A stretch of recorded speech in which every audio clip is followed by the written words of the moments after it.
Welcome to Caleb Can't Read. I'm Jordan Rabel. I'm Caleb Terrence.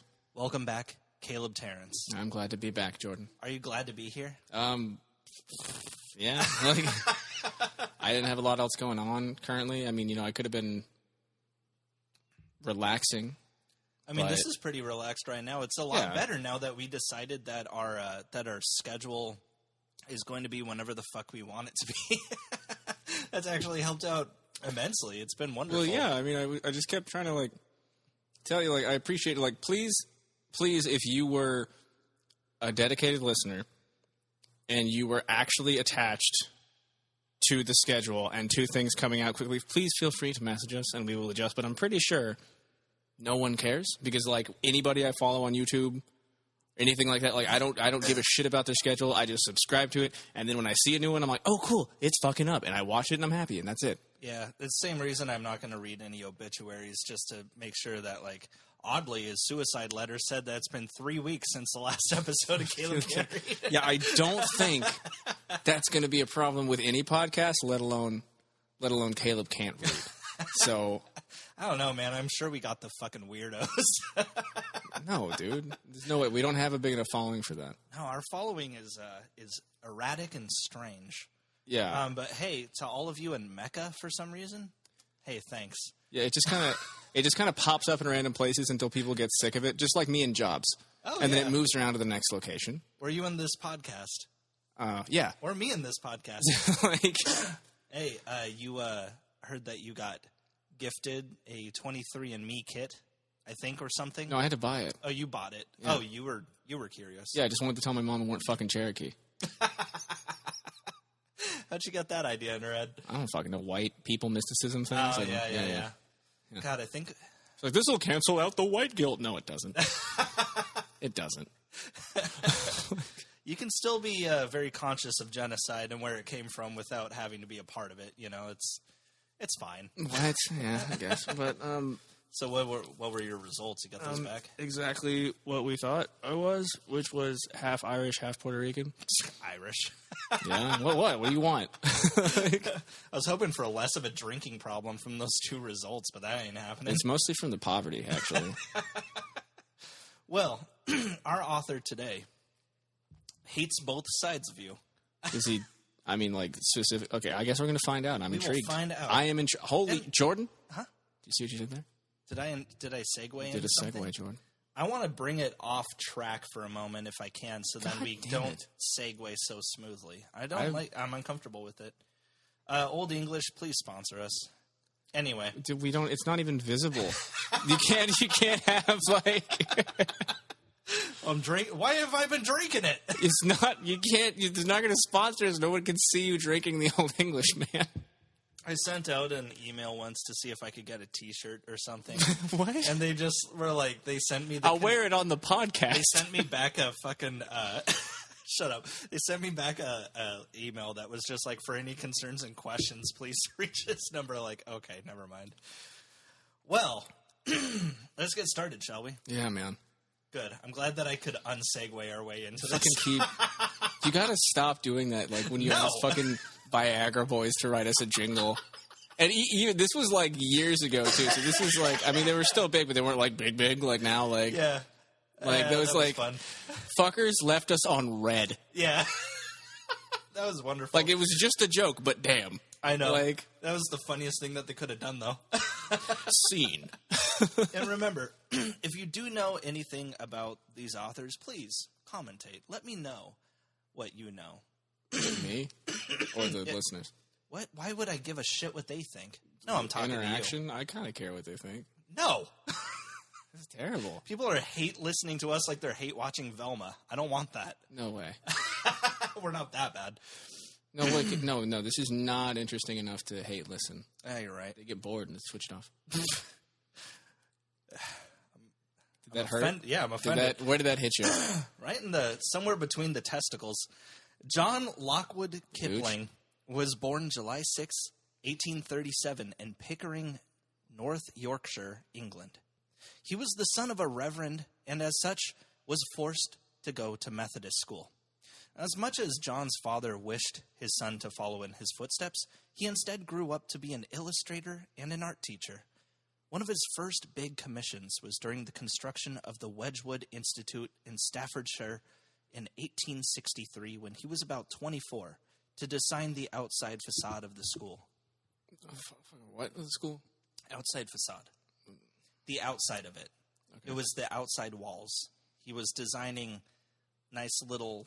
I thought a facade was like a trick of some sort. I mean, that is. I thought also, that's what it was. Okay, because they're putting on a facade. Yes. Oh, okay, I get it now. You know, it's like now I understand. It's like when you tell somebody that you have wood, you don't literally have lumber in your pocket. You might. You're weird, and it kind of gets you off, but it means an erection. Mostly just dust. Facade also means erection. Okay. Now, it was while John Kipling was here in Staffordshire that he met Alice Caroline MacDonald, whose father was also a Methodist reverend, so I guess they had a lot to talk about. Now, in later years, Alice and her sisters would be known to history as the MacDonald sisters, because as it would turn out, her and 3 of her 6 sisters would marry notable men.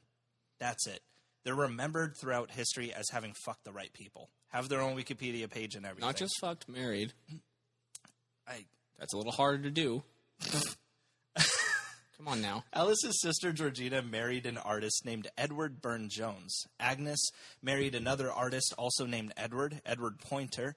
And Louisa married a politician named Alfred Baldwin. And Louisa, who married the politician, she did not have a great life. Very ill, both mentally and physically, and it kind of feels like her husband may have attributed to at least a little bit of that. They actually spawned a political legacy where one of their kids ended up as prime minister and their grandkids became shitty little politicians too. But anyway, Alice MacDonald was one of these later famed sisters, and she herself would become famous, but not for marrying John, instead for birthing their much more famous son. In January of 1865, at the age of 27, John was made the architectural sculptor and professor of modeling at the Sir Jamsetji Jejeebhoy School of Art and Industry in Bombay, India. Jamsetji Jejeebhoy. Where thankfully it became a much more known as the JJ School of Art, thankfully. Because remember, at this time, India was still under British rule. Today, the JJ School of Art is the oldest art institution in India, but at the time, the school was less than 10 years old. So just a couple months later, on March 18th, 1865, John and Alice married, moving to India later that year for John to start his new career. And at the end of the year, their first and only child was born on school grounds on December 30th, 1865, and the subject of today's episode, Joseph Rudyard Kipling. I got nothing. Nothing. All right, nothing. Cool. That's why we're here. Let's go. Now, throughout my own life, I have wondered at the weird-ass name of Rudyard, because never once have I ever heard of anyone else having it. But it turns out that he was named after Rudyard Lake in Staffordshire, England. Apparently, it's where John and Alice spent most of their time while they were dating, and they must have thought it was a beautiful place and fraught with memories, but I gotta tell you, maybe it looked better back in the day, because nowadays, at least from the pictures I've seen, it's not, I mean, I'm sure it's wonderful by English standards, this little lake. A very nice place to get your mud, you know? Lovely filth over here. And even though their son's first name is indeed Joseph, it appears that his parents never called him by that. Instead, they just called him Rudyard. Or sometimes they'd even shorten it and call him Ruddy, which is a British term used interchangeable like bloody, like you ruddy moron. So I thought that was a little strange. So anyway, Rudyard Kipling would grow up in India, his parents even referring to themselves as Anglo-Indians. Ooh, dear. I hear you've got a great caste system here in your country. I wonder why their descendants didn't call themselves that. But honestly, Rudyard had a hard time having any sort of identity as a kid. He knew he was English by birthright and was told he was a better person because of it. But he also grew up completely infatuated with India as both a culture and a country. Like, his family had a Portuguese maid and a Hindu servant, and they would speak to this kid in a dialect called Hindustani, but he had to speak English in front of his parents and never let on that he knew a second language from a young age. Well, when Rudyard was about 2, his parents had another child, this time a daughter, named Alice. Though, again, they never called her by her actual name. They called his sister Trix instead, because she was a tricksy child. You see? Shut up. What was your childhood nickname? Not related to prostitution. Bad pimpin'. Now, as was the custom, and that's how it's explained to me on the internet, when Rudyard was 5 and Trix was 3, their parents carted their asses back to England to get a more English education at a boarding house run by an old ship captain and his wife. It was apparently the standard for British families of some standing to send their kids to basically be homeschooled, but at a different house that wasn't theirs. Yet, at the same time, Rudyard's mom, Alice, had a miscarriage of a second son, and both she and her husband, John, blamed it on the shitty conditions of India. So to get their kids away from what they figured was an unhealthy environment, the Kipling children would remain at this boarding school from 1871 to 1877 in what Rudyard would later call the House of Desolation. Damn, son. All right. Was it that bad?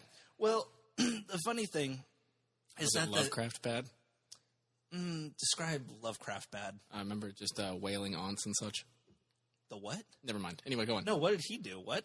I remember He had a shitty condition because his mom was a helicopter parent. Yeah. Yeah. He wasn't scared of everything, not Rudyard. Mm-hmm. But no, not quite there. All right.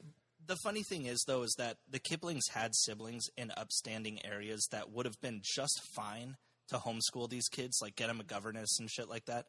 But for some reason, John and Alice chose this place instead. More puzzling still, they left their kids there and then didn't tell them that they'd now be living there for the next 6 years. That was what. Well, yeah, that'd be kind of awkward if you told them. Well, no, that's what my. You couldn't have said on the way. I mean, that's what my parents did to me my first day at daycare. You know, like, hey, I'm just gonna run out to the car real quick and I will be back. They didn't tell me that they'd be back in 10 hours. You know, I will be back. I didn't lie to you. Now I know how my fucking dog feels, you know? Rudyard Kipling later said that what he and his sister went through at the House of Desolation was, quote, calculated torture, religious as well as scientific. Apparently the guy, the ship captain, he wasn't so bad. But halfway through Kipling's stay at the Desolation House, he died, and his wife took all her pain and suffering out on Rudyard. Now, Kipling was a little hellion. That much is true. They didn't have any contact with their parents or anything. They just. I mean, they could send out letters. I don't know if they ever received them. Actually, I want to say, well, okay, you know what? This is going to be an issue later on. We don't know how much of a liar Rudyard Kipling is. This sounds a bit we're missing some steps here. Right. He was abused, but, you know, and so he said that all the letters that he sent got to his mom, or like the lady probably fucking, you know, made sure that he didn't say anything too much, gave it to the mom. And then when the mom wrote him, the lady just kept all the letters and made it act like, you know, oh, he's not wanted or some shit, which probably didn't happen, honestly. But now Kipling, he actually was a little hellion. That much is true. But this lady's abuse went above and beyond what was apparently needed. Supposedly, when the ship captain's wife wrote that Rudyard's eyesight was getting worse, his mother, Alice, came to visit him in his room. When she approached him at his bed, due to his nearsightedness and not recognizing his mom because of it, he instantly flinched his arms, like to defend his face. He later wrote about his mom was just, oh, that's weird. Right. Which is the biography that I wrote was like, you know, that probably didn't happen because I don't know of what parent that wouldn't immediately think that was an issue. Yeah. Well, if one didn't give a shit. I suppose. Well, you later wrote it was like, well, I guess you've been very naughty. You probably did something to deserve this. I hope your eyesight gets worse. He later wrote about his experiences at the Desolation House in little bursts, like short stories that would identify one horror or the other, and when he did, it was the first time his family had ever heard about any of it. His parents asked his sister Trix if it was true, and she said that he didn't downplay or exaggerate any of it. It was exactly as he said. Once his aunt asked why he never told anyone of the abuse, and he said, quote, "Often and often afterwards, the beloved aunt would ask me why I had never told anyone of how I was being treated. Children tell little more than animals, for what comes to them they accept as eternally established. Also, badly treated children have a clear notion of what they are likely to get if they betray the secrets of a prison house before they are clear of it." So regardless of whether or not how much of it is true, he didn't like it, you know? It was not good. He had a bad time. And it should be noted, though, that both Kipling kids were pretty dramatic. Not liars, per se. They were, I'm sure, abused at that house, but honestly, a lot of Kipling historians are just not taking his word for it, which I think kind of says a lot historically. This is kind of like setting a precedent now that, like, apparently this guy is going to have a fucking, like... Yeah. Seemingly, the accounts he made in his early career and his later career about what went on at the house, they just don't match up. Okay, so I just want to make it clear for anyone following along right now, Jordan knows why this guy might be an infamous liar, and that's why he's being so casual about not believing these children saying they're being abused. I just want everyone to know that. That's what's going on right now? Because you seem very just like, yeah, I don't fucking believe it, kid. Like, no, I don't believe children at all. Anything they tell me, it's like, no, liar. Yeah. You know. All right, a bunch of troublemakers. Well, Kipling, excuse me? Dude, get... Sorry, huh? Fucking dog. Well, come in. Not believing children that are abused, abusing your dog. You're a fucking monster, dude. What the fuck happened to you in the month since I've been here? What has transpired, man? Well, Kipling wouldn't even have this... Hating children, yes, but not the dog. Kipling wouldn't even have the full story about his experience told until 1937, 60 years after the events occurred and a year after his death, when the stories were still in their first draft.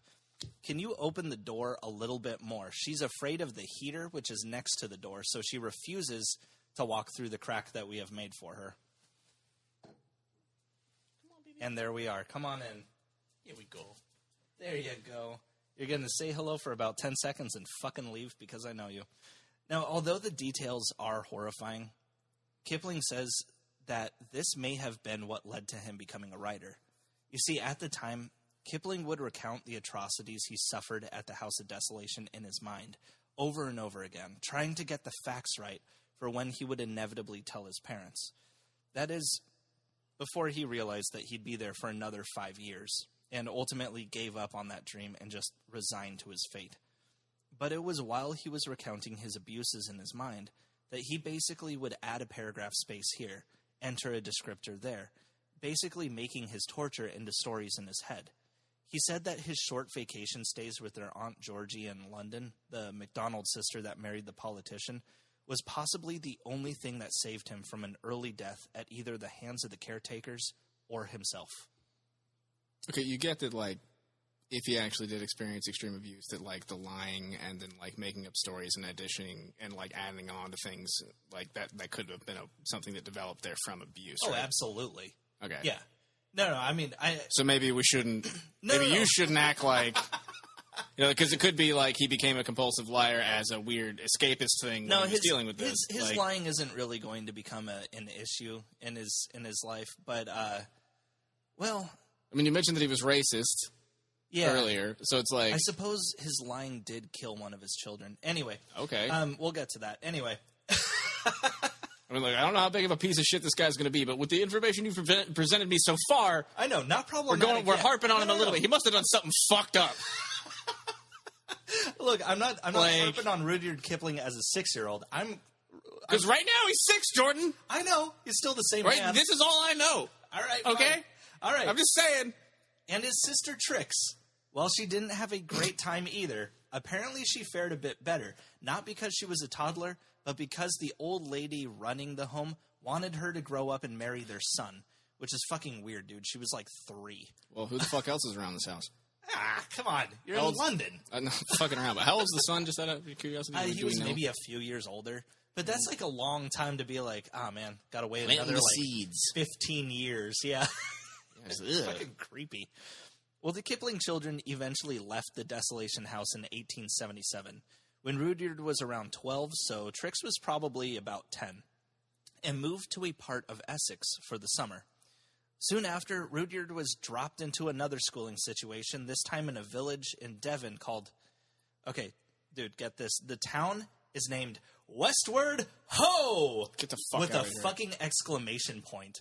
Legally? Yes. Like when you put it into a GPS, you have to put the fucking exclamation point on it? I'm sure it'll guess what, as opposed to... But when it corrects it as opposed on to Google, the one, yeah, as opposed to the one with a comma at the end. Yeah, no. It's What the one corny with the, bastard fucking... Well, I guess the town didn't have a name, and there was a guy who wrote a book that was based in the town, and the book was called Westward Ho, so they just took the whole damn title. Exclamation point included. This is deep dad shit. Yeah, anyway, it's kind of cute because they have like the Westward Hotel in town and stuff. I went on the website. It's kind of fucking... It's a little cute. I like it. Well, turns out they're not the only motherfuckers with an exclamation point in the town name. This sent me down a long rabbit hole where I found out that there was also a part Is of... there a small trend of this for a while? Possibly? A little bit. There was a town in Quebec called Saint Louis du Ha Ha.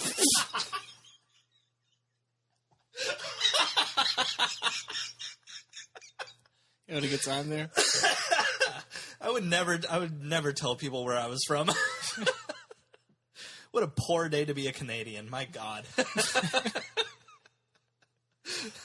You guys know how many school shootings we have? Yeah, but at least we don't have a fucking part of Quebec called Saint Louis du Ha Ha. You fucking cling to that however much you need, Jordan. Get the fucking shirts. Jesus. So anyway, Rudyard goes to school in Westward Ho! And the school is, of course, a military school, because there's no way he can have an easy life.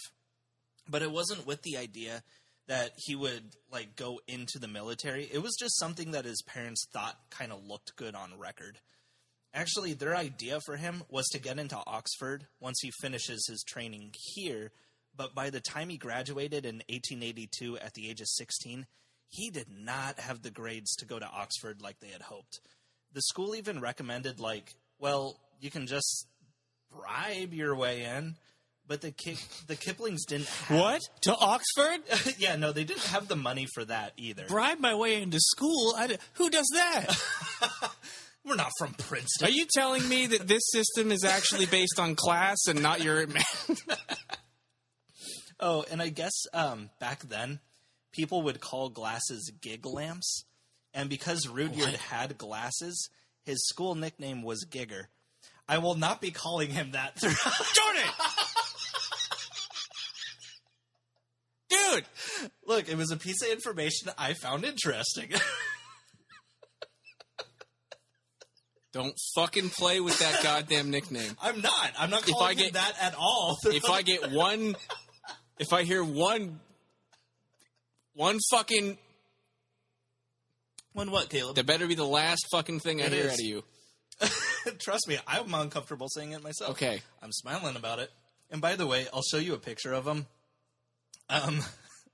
But Kipling looked young up until he hit like 18, and then he just looked like this for the rest of his fucking life. The brows, man. Balding with thick glasses and a huge capuchin monkey mustache. It looks like Charlie Chaplin wearing a Charlie Chaplin costume. Well, 10 years after his graduating... And barrel-aged. Oh, man, he's barrel-aged. Well, 10 years after his graduating, Rudyard's experiences at the boys' school would serve as inspiration to some of the stories he would later write. But currently, as he stays in Westward Ho! His sister Trix was at a nearby girls' school, probably learning subservience or something. Learning girl stuff. Yeah, and it was a friend of hers named Florence Gerard, whom Rudyard fell madly in love with. Now, from the time Rudyard and his sister moved away from India in 1871 to his graduation in England in 1882, their parents had moved to Pakistan, where John Kipling became the first principal to the Mayo School of Industrial Arts, named after the recently assassinated British Viceroy, Lord Mayo.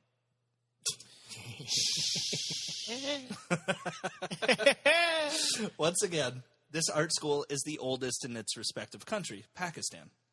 You see, the British Empire had just expanded its territory to Pakistan because nobody lived there and they didn't already have a system of government. No, just kidding. They killed a lot of people. Anyway. That fucking classic bit. Do you have a flag? It was a new territory for Britain, so John was there to preserve the art culture both as the principal of the school and as the curator of the Lahore Museum. So when the Kipling children moved back in with their parents, their father, John, used his connections to get his son the respectable title of assistant editor of the Civil and Military Gazette. Now remember... What the fuck is a gazette? I know it's like a magazine thing. It just means newspaper. Oh, okay. It's a synonym. Okay. Now remember, from the time Rudyard Kipling... Okay, never mind. Look, they have them. Should we trail off on this? Can you explain this to me properly, how we arrived at Gazette for newspaper? No idea. Okay. All right, that's fine. You're welcome. It just happened to bother me there. Out of any time to interject, it happened to be there for some fucking reason. My bad. Continue. The only time you inquire on anything in this podcast. Like, what the fuck is a Gazette? About the thing that I didn't actually look up. God damn it. I don't know, man.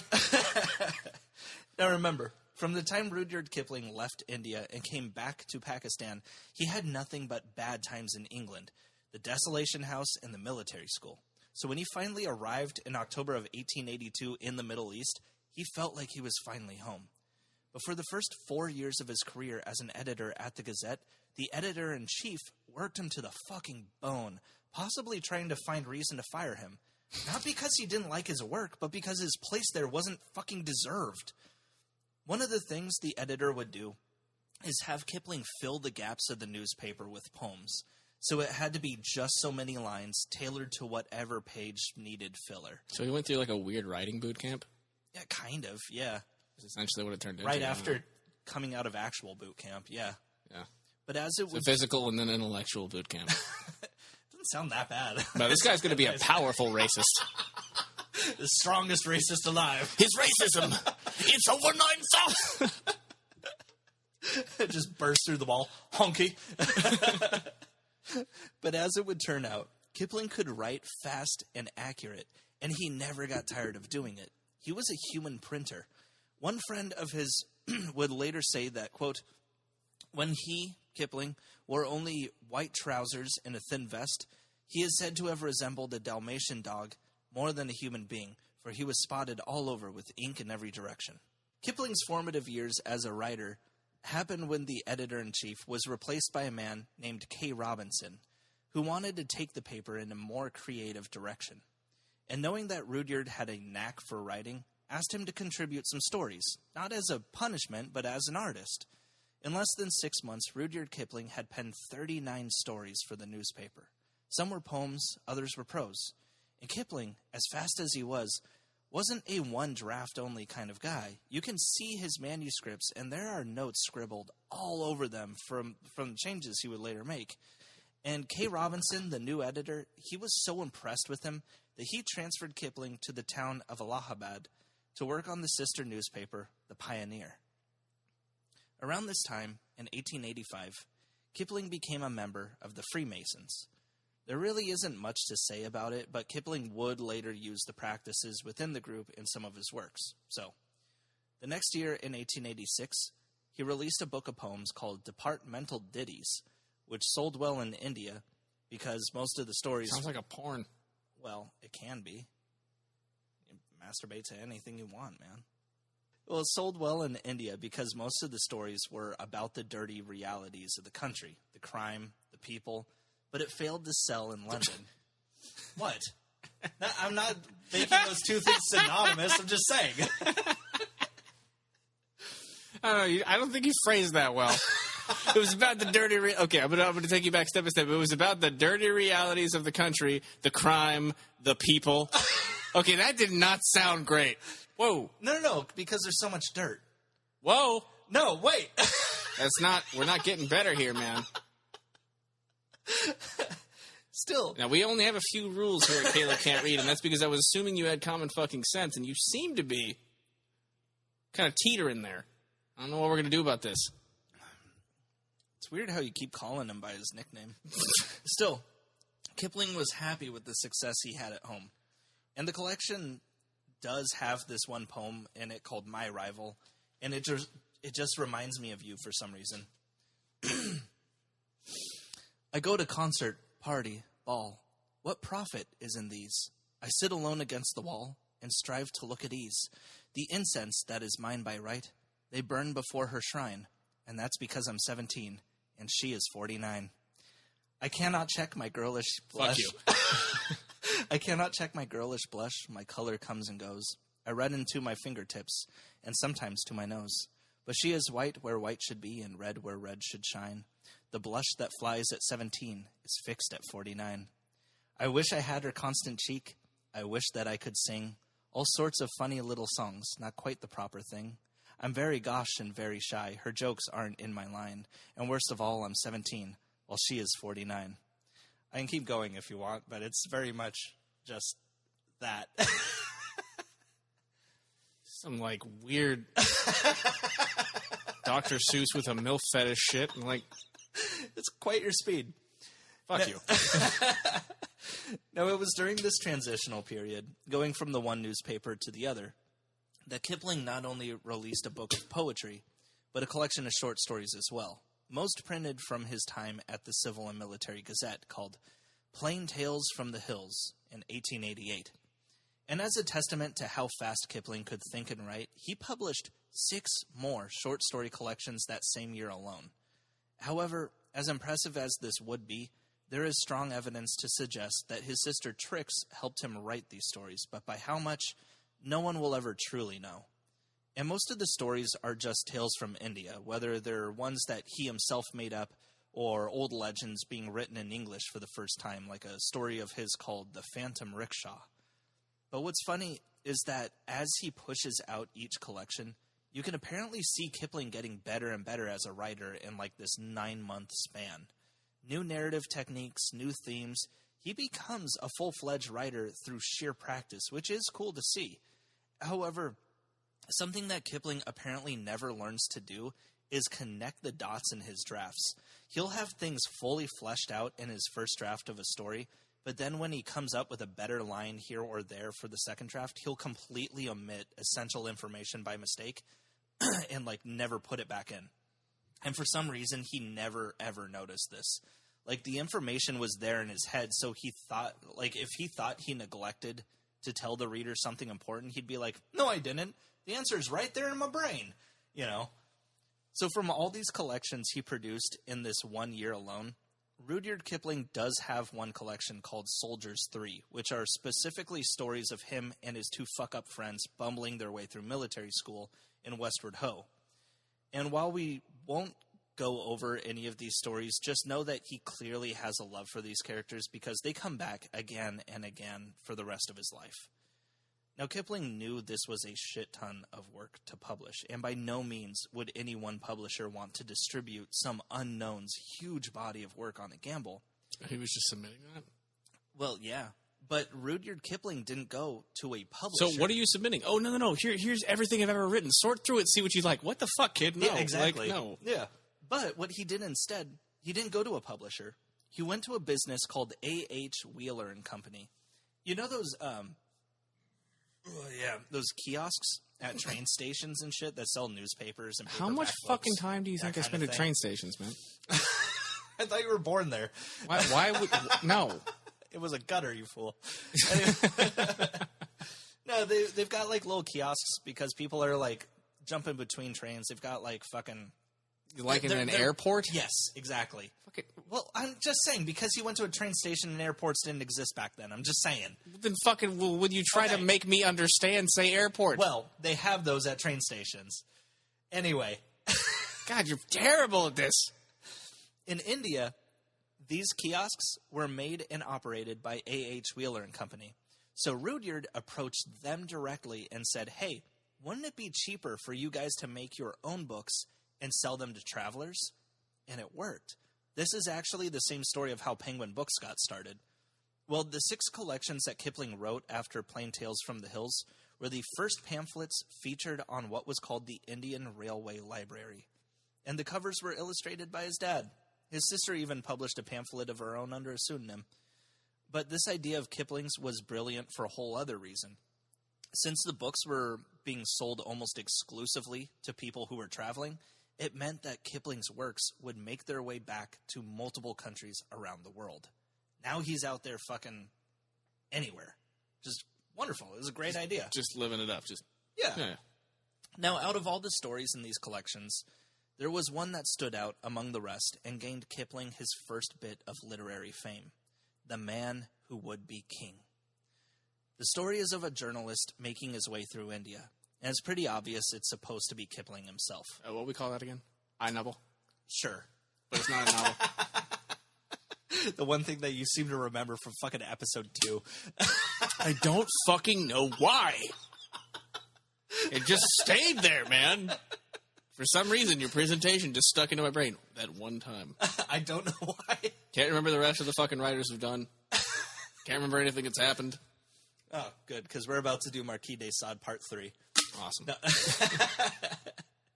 During his travels, he meets a man who asks him where he's going and, oh, hey, by the way, can you deliver some letters for me since you're going in that direction anyway? And a journalist is like, yeah, okay, that's fine. I'll be there in 10 days. And this guy he's just met is like, you better make it in 8 instead. And then he tells him, you'll see a friend of mine where you're going. And when you do, tell him that I've gone south for the winter. So the journalist continues on his own journey. And he does, in fact, meet this guy's friend on his travels. And he tells him that the first dude has gone south for the winter, just like he was told to. But this other guy's response to this is so odd that the journalist figures these guys are up to no good. So when he reaches his own destination, the journalist decides to hand the letters in to the authorities, who find that the letters contain blackmail about a noble there in India. So a couple months go by, and the journalist doesn't know what came of those 2 crooks, but he carries on with his job. And then one day at his office, he gets a knock at the door, and it's those same 2 guys. But rather than threaten the journalist, they instead ask for his help. They say that they've been thinking too small. Instead of simple get-rich-quick schemes like the blackmail, they're going for the criminal big leagues. They're going to Afghanistan with one of the criminals named Daniel Draveau, dressed as a holy advisor, and the other guy, Peachy Carnahan, dressed as his servant. And they're going to find a tribal king. Any one of them will do. And they're going to advise the king into a war with his neighboring tribes. This is a hell of a criminal big league. This is like some Oliver North type shit. This is, yeah. And once the king has wiped out all of his enemies, Draveau and Carnahan will usurp the king and take over as rulers themselves. What they need help with, though, is research. I thought it was usurp. Is it usurp? I thought it was usurp. I don't care. Say fucking usurp. Who the fuck says it in normal conversation? I've only read it. I don't fucking know, man. All I know is when I read it, there's not 2 little dots above the U. So it's usurp, right? Be more metal if it did. Yeah, it'd be usurp. So they came to the journalist, knowing that he'd probably have maps and books dealing with the tribes of that region so they can lay out a better plan. After all, he does kind of owe them for fucking up their blackmail scheme. Fuck, sorry. They even say, you think we're crazy? Well, would crazy men sign a contract with each other? And the contract is just saying that they won't touch any booze or women until they become kings. That's the whole thing. So a little under threat. Under penalty of nothing.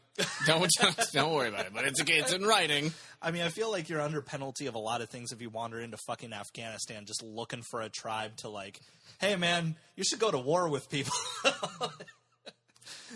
Man, fuck those other guys. Whoa, what the fuck? So a little under threat. We're under penalty of quite a few things right now. Yeah. The journalist makes good on his promise to help Draveau and Carnahan find their information. And when he does, the 2 crooks leave, and the journalist never hears from them again. Until 2 years later, One of the criminals, Carnahan, has broken into the journalist's office. Clearly dazed and a little mad, Carnahan forces the journalist to hear of their adventure. You see, when Draveau and Carnahan first arrived in a part of Afghanistan called Kafiristan, they were surprised to find a light-skinned variety of Middle Easterners living in the region. This allowed Draveau and Carnahan... I did not like how you said that. I don't know how else to put it. Was it a quote? Actually, I would have said it was. You know what? Indeed it is. Thank you. Yeah. Wink. This allowed Draveau and Carnahan to be welcomed like brothers, especially when they find that Freemasonry is popular in the area, as both the crooks are themselves Freemasons. However, the people of Kafiristan only know second-tier shit when it comes to all the secret handshakes and sayings and shit.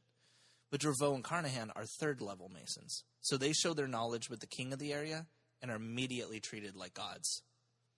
Now, it turns out that the king of the tribe actually doesn't want to fight his neighbors. He says that they've tried that, and frankly, no one wants war. It's too tiring. But of course, Draveau, as the holy man, says that it would be his duty to take over the land from the other tribes. And naturally, it eventually works. And soon, Draveau is guiding the king's hand like Rasputin to the Romanovs. Of course, with Carnahan acting as Dravau's servant, he soon starts taking the brunt of his abuse. And naturally, with Draveau having a huge ego boost over time from his fame amongst the people, starts treating his friend like crap. Well, it does take a while, but Draveau does eventually backslide into wanting a woman.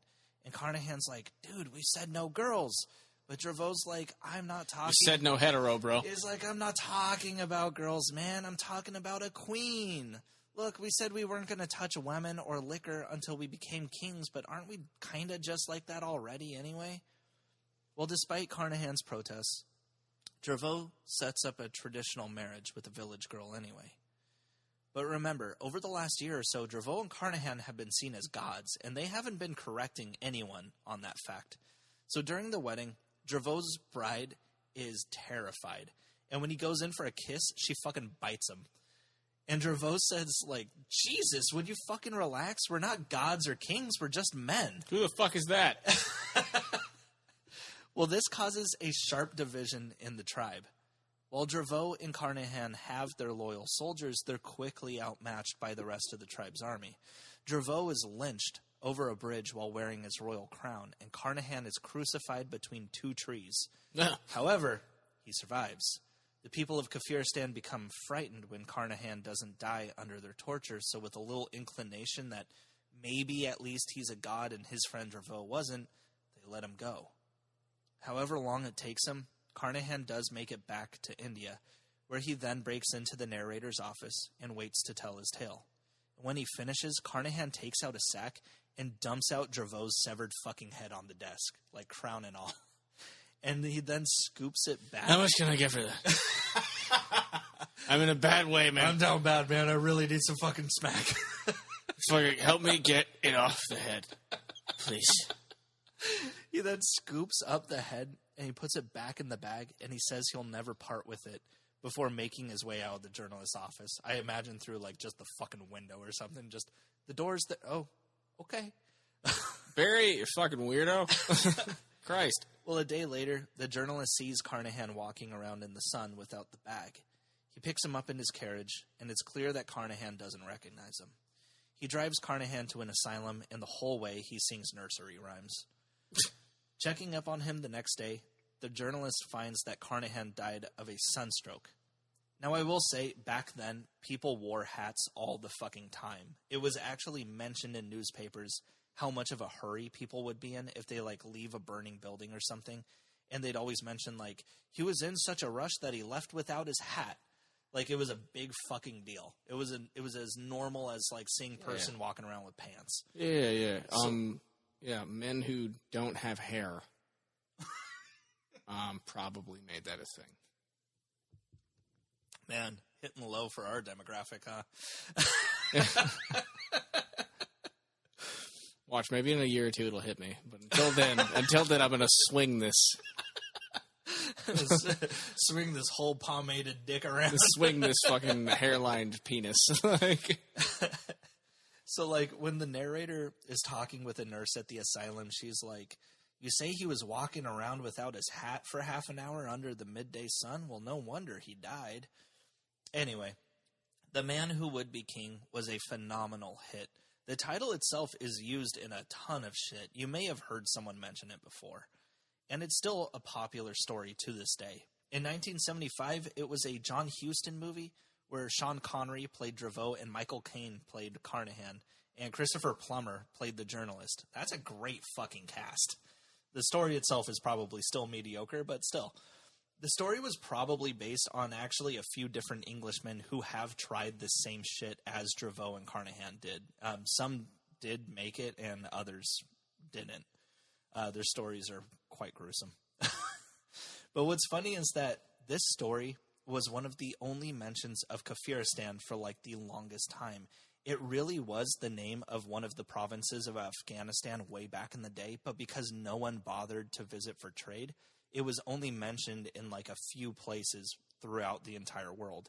Nowadays, it's known as Nuristan, and the people there really are light-skinned with blue eyes. They're actually known for it, the rumor being that they're actually descendants of Alexander the Great. So Kipling found out about this small region of a country he hadn't been to and wrote about it. And around the same time that Kipling wrote this story, Kafiristan got taken over by another group, and they changed the name to Nuristan. So after a while, The Man Who Would Be King was the only mention of Kafiristan for the longest time. In 1995, there was even a New York Times article that called it the mythical remote kingdom at the center of a Kipling story. It wasn't until a little while later that more documents about Kafiristan got discovered that people found out it actually was a real place. So anyway, Kipling wrote at a mile a minute, like I mentioned. So I can't find where this specific poem comes from, like from which collection, but it appears to have been published sometime between 1886 to 1889. Basically, since Kipling worked in newspaper offices that were on the edge of what was regarded as civilization, he got first-hand accounts of the massacres that the Brits would have on the tribes of the Middle East. And although his morals will be called into question, he had one poem titled The Grave of the 100 Head, where I don't think he's championing this behavior at all. But to give you a few excerpts, it starts, "There's a widow in sleepy Chester who weeps for her only son. There's a grave on the Pabang River, a grave that the Burmans shun. And there's Subadar Prag Tiwari, who tells how the work was done. A Snyder squibbed in the jungle. Somebody laughed and fled. And the men of the first shikaris picked up their subaltern dead, with a big blue mark on his forehead and the back blown out of his head." So the story is of this lieutenant in a British Indian army who got shot and killed, and the troops get their revenge on just the nearest village they can. It goes on. "Each man bearing a basket, red as his palms that day, red as the blazing village, the village of Pabang May, and the drip, drip, drip from the baskets reddened the grass by the way.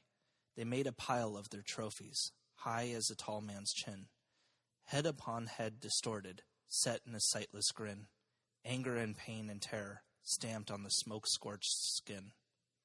And after the troops are done murdering everyone in the village and making their pyramid of heads, it ends with, then a silence came to the river, a hush fell over the shore, and bows that were brave departed, and Snyder's squibbed no more, for the Burman said that a white man's head must be paid for with heads 50.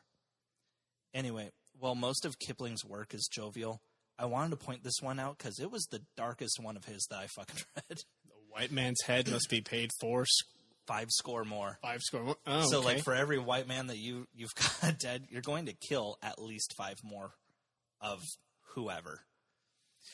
Oh. Yeah. So all right. he was, cool. So, yeah, these were the reports that he was reading while he was trying to find the best way to say it in a newspaper, mostly read by white people living in the Middle East, and being like, and that's okay, you know? That was his job. By 1889, Kipling had been fired by the newspaper The Pioneer during an argument. But by then, he was rethinking his career as an editor, and thought to trade it for one as an author. I looked into it. We have no idea what the argument was over, by the way. Now, he'd made about $200 from the Indian Railway Library deal, about $38,000 today. And he decided to use what money he had to move to London. But rather than go the normal way through Europe, Kipling instead decided to go the other direction, going to China by train, taking a ship to Japan, then to Singapore, which would land him in San Francisco, and from there make his way across the United States and again sail from the East Coast to England. And whereas he hated China, saying that he hopes the Western world decides to, quote, kill off the entire nation. Whoa. No. Let the man speak. No, we don't do that here at Caleb Can't Read. He did have a love for the politeness of the Japanese culture and its people, but... Classic racist. But did still backhandedly say that they had a strain of bloodthirstiness. Oh, in fact... yeah, this is where it begins. In fact... Oh, here we go. All right. In fact... Now I understand. All right. He wrote some of the first anthropological studies on the then-modern Japan and their customs, which is impressive. He even fell in love with a geisha named Otoyo while he was there. He wrote during his trip across the Pacific, "I had left the innocent East far behind, weeping softly for Otoyo. Our first weeaboo." You're racist and a fucking pussy. She was a geisha, dude. It was her job. You're fine. Jesus Christ. Now, Kipling wrote about his travels across the states, particularly his travels from San Francisco to Portland, then Seattle, Vancouver, BC, Yellowstone, fucking Nebraska, Chicago. He really made a road trip of it. So, as I said, San Francisco was his first stop. And he ran into a little culture shock when he first got there. Said there was gunfire in the streets and everyone was drunk by 10:30 a.m. Where? Welcome, San Francisco. Welcome to America, brother. Hell yeah. But he said that when he spoke to the people, he found that they were extremely friendly, which has always been our stereotype, it would seem. And he did walk away with a cheerful attitude of Americans. But when he got to New York, all of that changed, as he found an equal disgust for Americans as well. Now, while he was in New York, Kipling made time to specifically visit the town of Elmira, where he could visit his hero, Mark Twain. Now, Kipling was not invited to Mark Twain's home. He never wrote a letter. He didn't ask. He just showed up at the bastard's home. He even said... Man, that is fucking... It's bold. That's some colonial entitlement right there. This is back... Oh, boy. But we've always done this. That was back in the day, though, where like newspapers would print your address too, for other people to just drop on by. But Kipling even said as he rang the doorbell, quote, "It occurred to me for the first time that Mark Twain might possibly have other engagements other than the entertainment of escaped lunatics from India." But surprisingly, Mark Twain welcomed him with open arms. Other than entertaining people that can afford to go on these kind of travels. Where'd you say you come here from? Holy shit, do you know how expensive that is in this day and age? You've got more Welcome, man! Hey, this is my house. Please, let's drink. Oh, that's why you have the entitlement. Yeah. Okay, I understand now. My bad. Yeah. No, but he was, Mark Twain, he was glad to meet a fan, actually. And while Mark Twain was still a big name, because, he is Mark Twain, his popularity at this point in his life had largely died down. His greatest works were from 15, 20 years prior. And he was, I think, actually fighting off poverty at this point. But he and Rudyard had a 2-hour conversation just talking about writing practices. Twain even told Kipling that he was planning on a Tom Sawyer sequel, and he'd actually go on to make 2 of them. In which he planned to either send Tom Sawyer to Congress or kill him by hanging. I like to imagine that's where Kipling decided to leave. Twain even wrote about Kipling later on, saying, "Between us, we cover all knowledge. He covers all that can be known, and I cover the rest." Oh, that's... Okay. It's a joke. Mark Twain was a funny guy. Hey, that is good fucking humor for 1888 or whatever year we're in.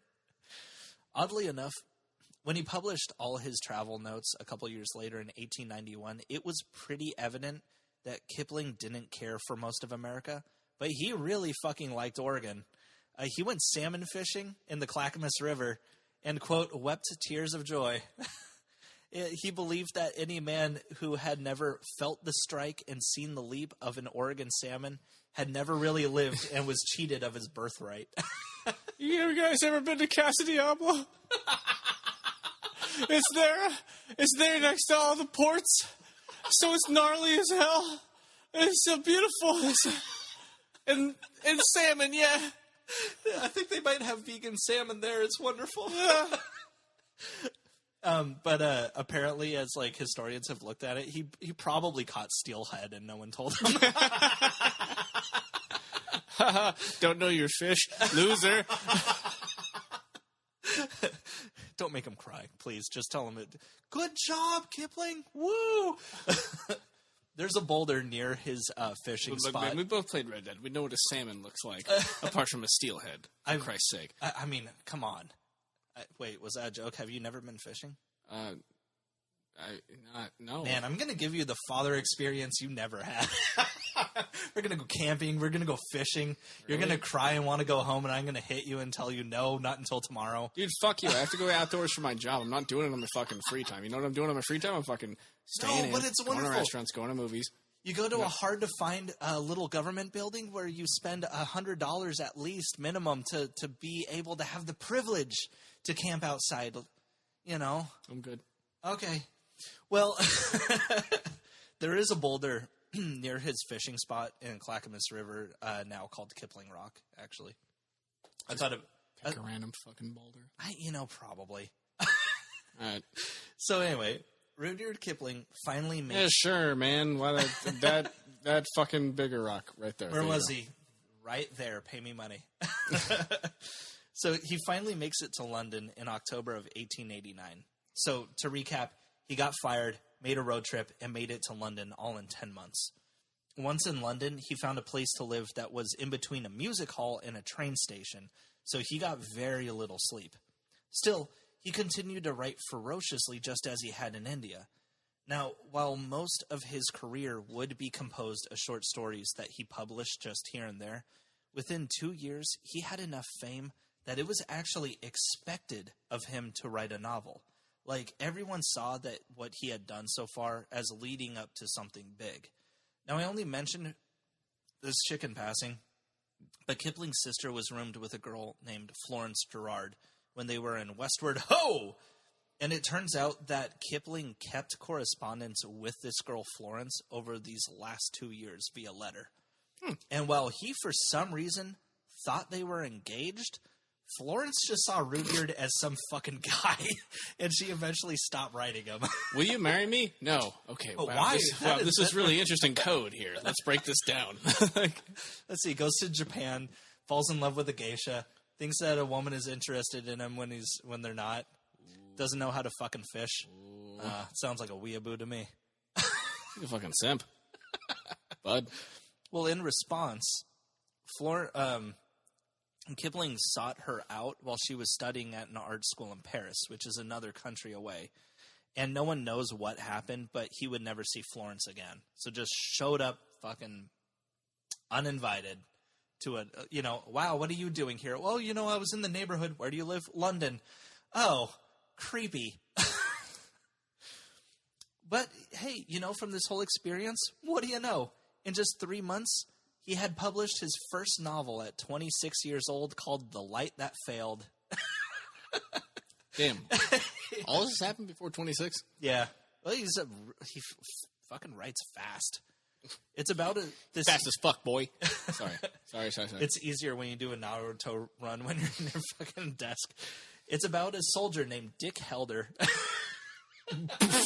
Fucking what? Dick Helder? The Light That Failed is about a soldier named Dick Helder that grows up in an he grows up in an abusive boarding house with a girl that he falls in love with. He named himself Dick Helder? Yeah. After the curse of what he'll forever have to do now. If I write an I novel, I'm going to name the character that's me Cock Smoker. It's Schmoker with a C. Schmoker. Fucking name yourself Dick Helder. No, go on. Please. So Dick Helder grows up in an abusive boarding house with a girl he falls in love with, but she doesn't love him back. And by the end of the novel, Dick goes to war and gets fucking killed. The end. Now, that wasn't how the book originally ended, however. Initially, the magazine that published The Light That Failed in January of 1891, Lippincott, they wanted a happy ending. So Kipling wrote a rushed conclusion where everyone lived and everyone got engaged. The end. They paid him $800 for it. But as the novel would be printed in new editions over the next couple years, Kipling would slowly change the ending about 4 different times. And in the end, it led with no one happy and the main character dead. Kipling himself felt that it was a very unrealized novel. And honestly, so did everyone else. Didn't really get great reviews, and apparently it kind of oozes misogyny. So, no surprise there. Kipling suffered a short mental breakdown around this time, and we don't really know the full details of it, but he was unwell. Now, because of the commercial failure of The Light That Failed, Kipling was kind of at an impasse when it came to finding a publisher. He was a brilliant short story writer, but back then the logical next step was novels, and he wasn't good at that. However, there was a young American publisher named Wolcott Ballister, just a few years older than Rudyard, who saw his worth. And this guy Wolcott was apparently a very good businessman. He'd been given a few failing publications and magazines, and he managed to turn all of them around. So when he saw Kipling, he saw cash. So Wolcott kept Kipling busy with what would be his second novel, The Nalaka, a story of West and East. It's the name of a necklace. It's supposed to be like the Nalaka. Okay. What's that fucking the Hope Diamond? It's kind of like the Hope Diamond. You know how it's the Hope Diamond. Yeah, thanks, man. Come on, man. Really? The fuck is the Hope Diamond? Tell me now. Come on. It's a big fucking diamond that supposedly is cursed because people have gone to war and died over it and shit like that. Okay, like how fucking big? Like, now that we can make diamonds, not that big. It's not that impressive. I don't know, man. I've never seen it, and I don't really care. It's a big fucking diamond, man. Yo. But before the story would be printed in 1892, the next year, Kipling's aforementioned breakdown kept him in contact with some doctors, whose follow-up visits suggested that he go on a vacation to clear his mind. So Kipling traveled to South Africa and Australia and New Zealand, and finally back to India, where he planned to spend Christmas with his parents. However, Wolcott Ballister, the American publisher that would have rose Kipling to stardom, fucking died of typhoid fever on December 6, 1891, at the age of just 29, a week shy of his dirty 30. Well, due to the news, Kipling rode back to London. But as he did so, he telegrammed Wolcott's sister Carrie, asking her to marry him. Apparently, they had been quite intimate and private soon after Kipling and Wolcott met, though the details are brief.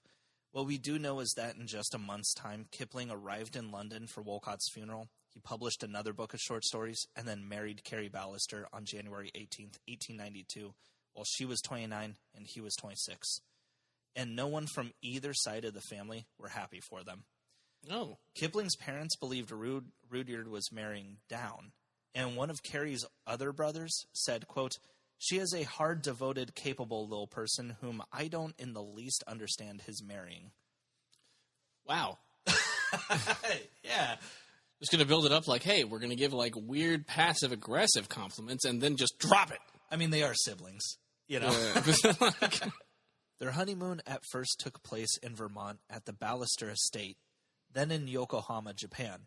But the newlyweds had sent their life savings to the New Oriental Banking Corporation ahead of... That's a never say.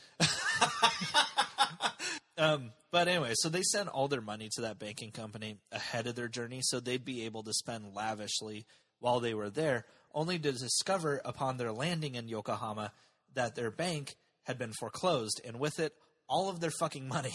They could just do that, just steal your money and be gone. This was... I mean, that's pretty much what happened with the whole Occupy Wall Street thing. This was the beginning of what was called the Panic of 1893. A worldwide recession, which was actually the beginning of that stupid rumor that silver is a more viable money system than paper. Do you know what I'm talking about? I know very much what you're talking about. We've all had that uncle. This was the start of that. Was that rumor was your like silver, no matter what happens, if everything collapses, your silver's still going to have value. Like, no, that's dude, crazy, your man. silver's If we all went down to sucking dick for coconuts, I don't want your fucking silver. It's not gonna anyway. Yeah, dude. Yeah.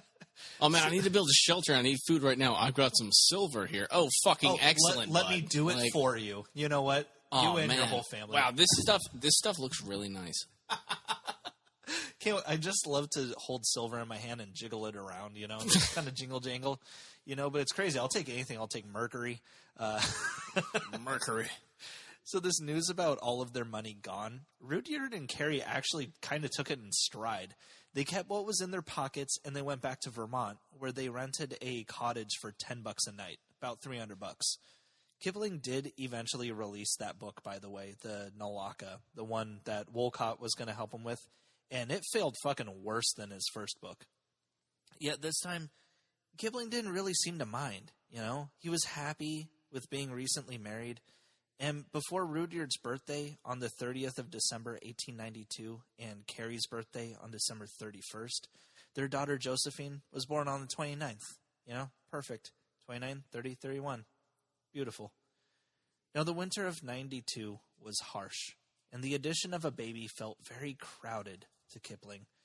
So buying some acres of land for cheap from a brother of Carrie's, Kipling built a house that he called Nalaka after the story he wrote.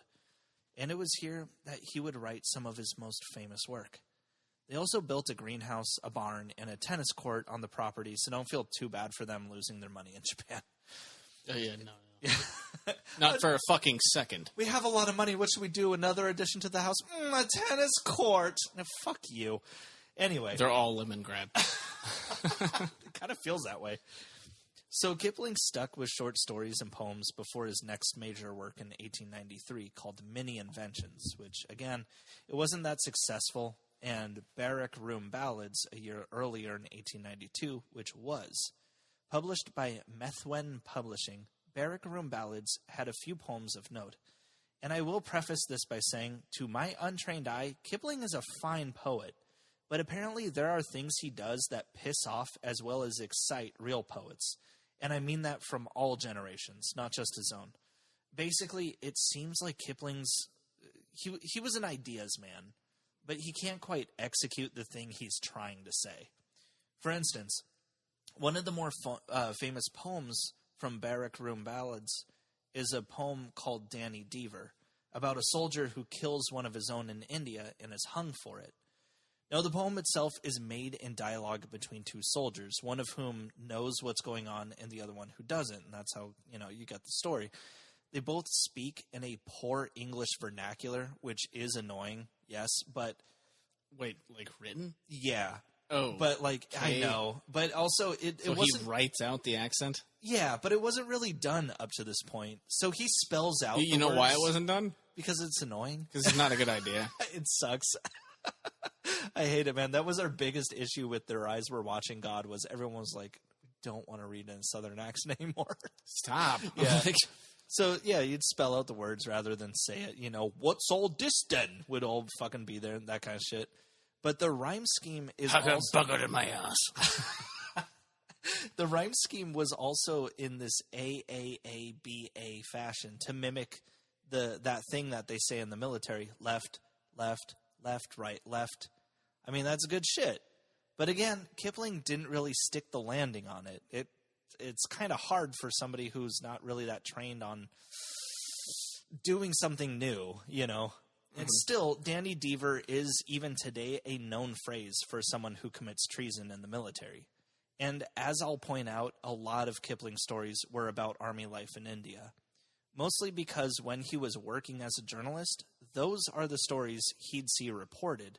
The story of Danny Deever, for instance, that really did happen.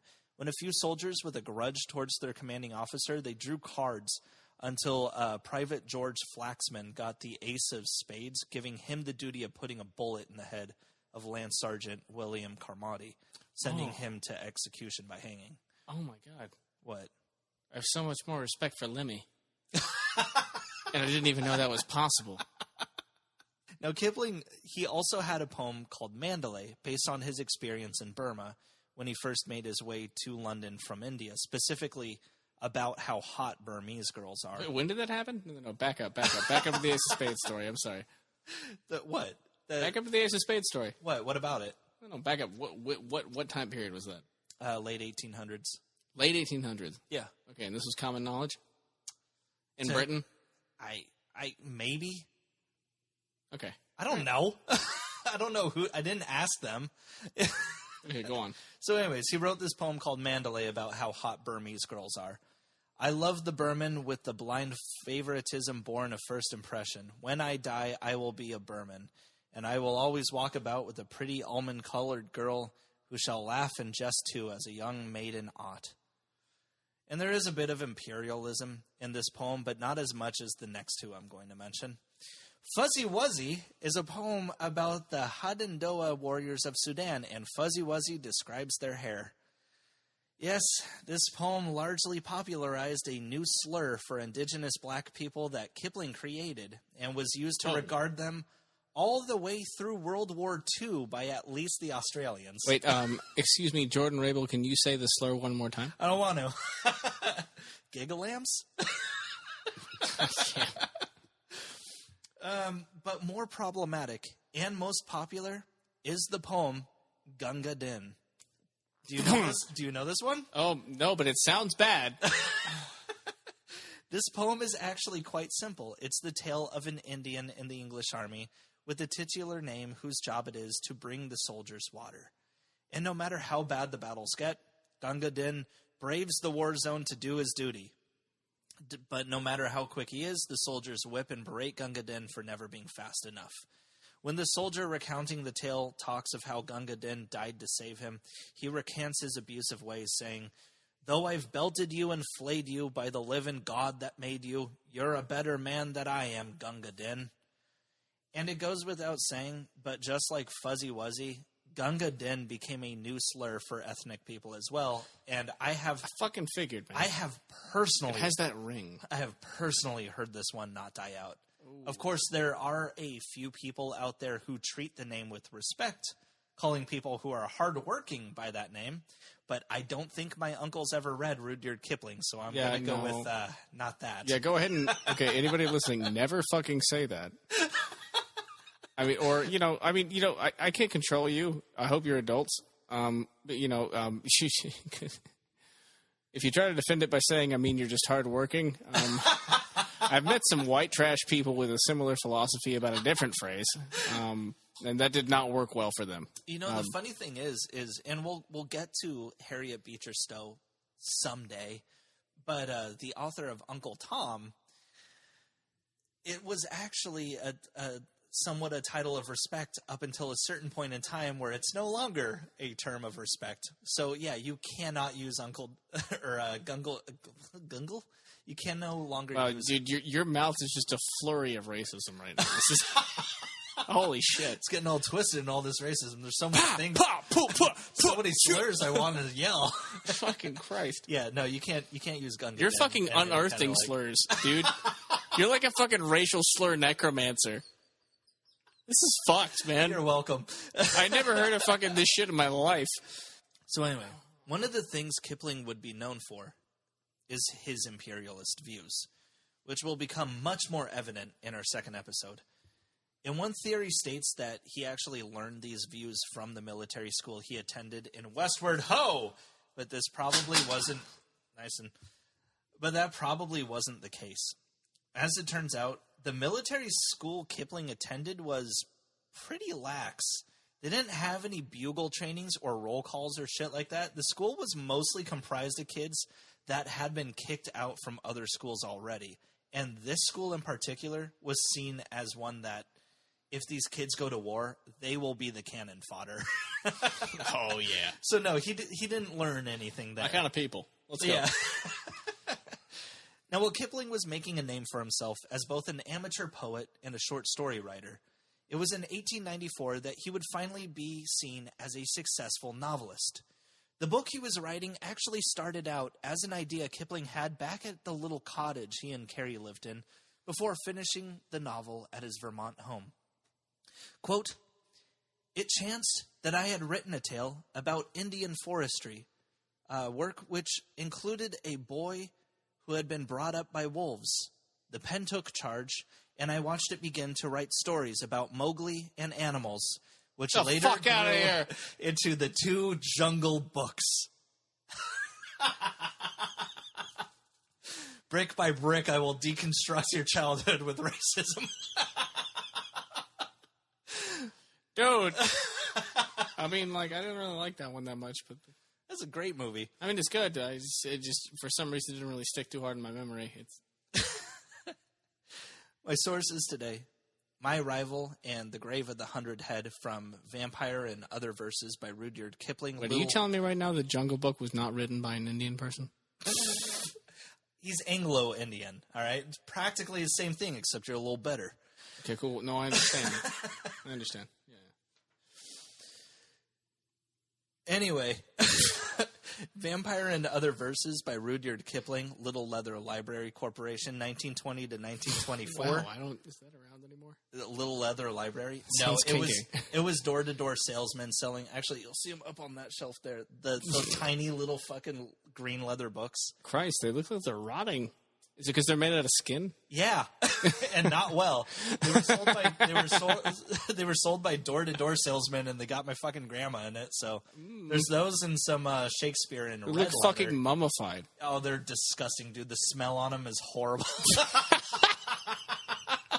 Every time I crack one open, I'm just like, oh man, we're awakening something Evil Dead-like. The Man Who Would Be King from Without Benefit of Clergy and Other Tales by Rudyard Kipling, Little Leather Library Corporation, 1920 to 1924. How Rudyard Kipling's Salmon Hunting Trip Stamped Oregon in Popular Imagination by Douglas Perry, The Oregonian, January 6, 2022. Wait, so you fucking telling me stamped him in Popular Imagination? He's responsible for the gentrification now. I wish I could blame Kipling, but no, it's just a lot of like-minded racists were like, boy, I wish that there was a land for us. There's no one here. Gunga Din from Barrack Room Ballads by Rudyard Kipling, Little Leather Library Corporation, 1920 to 1924. Rudyard Kipling by Kingsley Amos, Thames and Hudson, Inc., 1986 in Wikipedia. Oh, man. He's going to get a lot worse on the second episode. Oh, we got a second? Oh, yeah. Oh, shit. What? He didn't die at the end of that. Oh, well, I don't know. Maybe we were just done. Maybe just once we were just done. I don't fucking know. I don't want you to learn about the Jungle Book, actually. I don't want to further your education. I just, fuck you, you know? Yeah. No. I mean, if you wanted to further my education, you'd probably tell me that I couldn't, like, drink beer here, like they do in actual classes. You didn't drink beer in class? No. Well, idiot. Yeah, Get yourself a Camel Pack full of Miller Lite, dumbass. They'll just fucking, like, let you in with a Camel Pack? Yeah, you know, because I'm gaining weight. That's how you went through middle and high school and getting your associates? No, mostly I just didn't go to those. I was getting high instead. Yes, you do. Why didn't you like the Jungle Book? The Jungle Book? Oh, I just, for some reason, honestly, it just didn't click with me as a kid. What did? Was it Peter Pan? I hope I fucking ruined one of the classic Disney's for you. Okay, no. You know what? What's your favorite one? I'm gonna go ahead and find what that's based on. I'm gonna fuck that out up. of them. Oh no, definitely Lion King. Really? Yeah. Well, I can't really do a anime podcast because it kind of ripped off the anime, but yeah, I know where you're going with this, but you can tell the listeners. No, for real though, Hercules. Really? That's not your favorite? I mean, Hercules was pretty cool, but, like, I don't know. Like, the hot fucking babes in the beginning, the muses? I mean, come on. That was my sexual awakening. Okay. All right, dude, okay, I want to say this right now.